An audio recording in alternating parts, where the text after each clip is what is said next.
This time it's different. This is the new economy. We are just coming out of the longest bull run in history, 11 years. Started in 2011. And at 2011, I made the biggest fortunes of my life because that was the MBS, mortgage-backed securities, and the CDO crashes, the real estate crashed. And I backed up the truck and I borrowed $300 million to buy the best real estate all across the Southwest. This is the largest, longest bull market in history.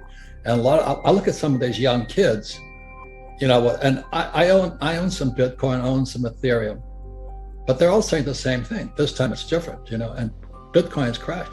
And you know, the Federal Reserve Bank, I can't believe that. I mean, people say, don't fight the Fed and all this. Well, my question to everybody is this: can the Fed print oil? Can the Fed print gasoline? Can it print food? But everybody sits there and they've been brainwashed by Wall Street to go, do as the Fed tells you to do. Well, you gotta be kidding me. Those guys are the three stooges, Janet Yellen, Biden, and Powell. You gotta be kidding me. Why would you listen to them? Volcker saying it's gonna crush, so he raised interest rates, right? So Powell is now channeling the spirit of Volcker. And you know, when Volcker crushed inflation, debt to GDP was 30%. And today it's 125% if you believe the numbers. So if he channels Volcker, and the other thing about history will tell you this: there's never been a soft landing. It's more Fed talk. I've made more money in the last 3 years in my whole life. And so that's what I want to talk about with you today, is that there's other ways of looking at investing, you know, but to think that Powell is going to save you when, as you may know, the reverse repo market is running at 2 trillion a day today. Right. 2 trillion a day. And people are listening to Powell? You got to be kidding me. I own no stocks, bonds, mutual funds, ETFs.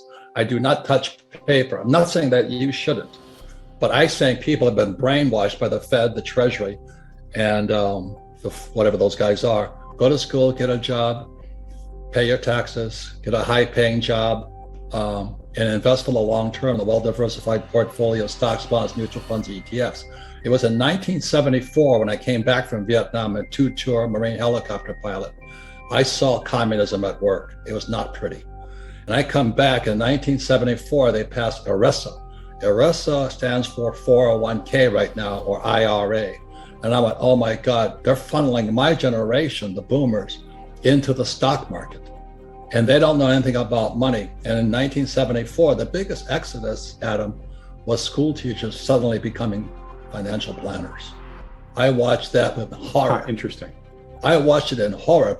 That's the poor leading the blind.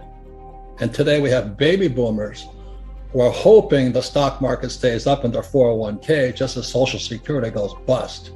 You think that's an accident? That's all I'm saying. I'm just a Marine. I'm a dumbass Marine lieutenant. Flew the gunship, went down 3 times.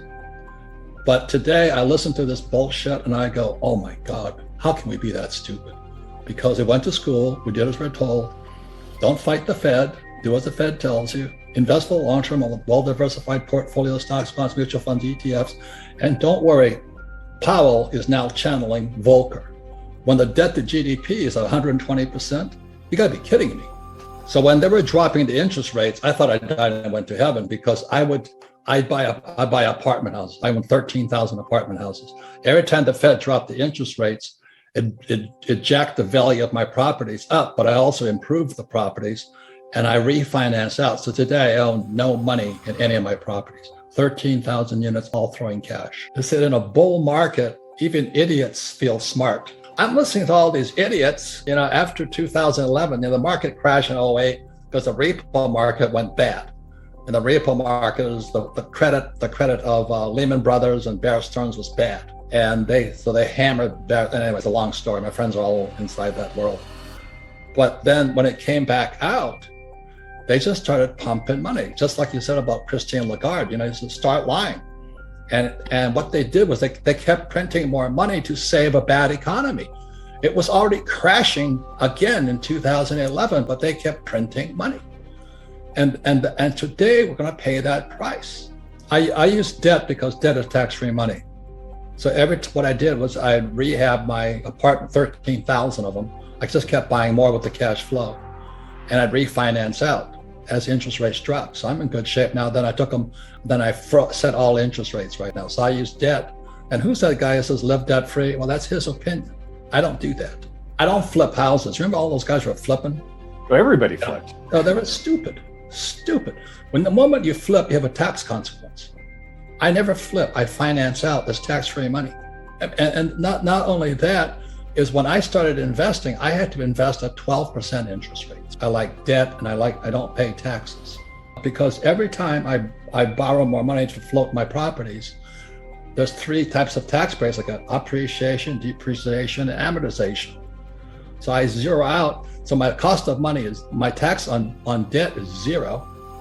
And I use that tax, appreciation, depreciation, amortizations, all in which I poured that, to offset tax in my income. When Biden took the Keystone XL pipeline off, my oil I was selling from the ground, which is a tax break also, went from $30 a barrel to $130 a barrel. Today it's like $120. Yeah. But I went, oh my God, this guy Biden is going to bankrupt us. I'm not saying him, but there's somebody who wants to bankrupt, because oil is the lifeblood of civilization.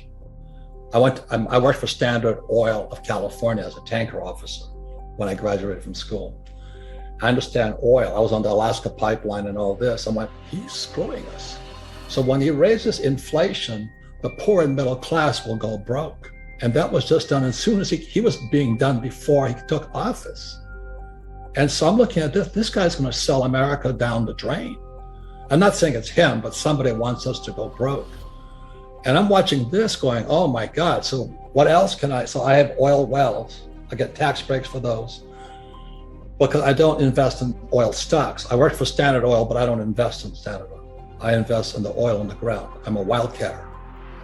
Everybody says don't do it. I don't recommend it, but I like doing it. My gold mines don't do it. I like doing it. There's more opportunity today than ever before, but not if you've been brainwashed into going to school, getting a job, paying taxes, live debt-free, and invest in the stock market. This bubble right now, Adam, is a bigger bubble than 2008. This is the everything bubble. You know, it's going to be not only stocks, bonds, but also credit.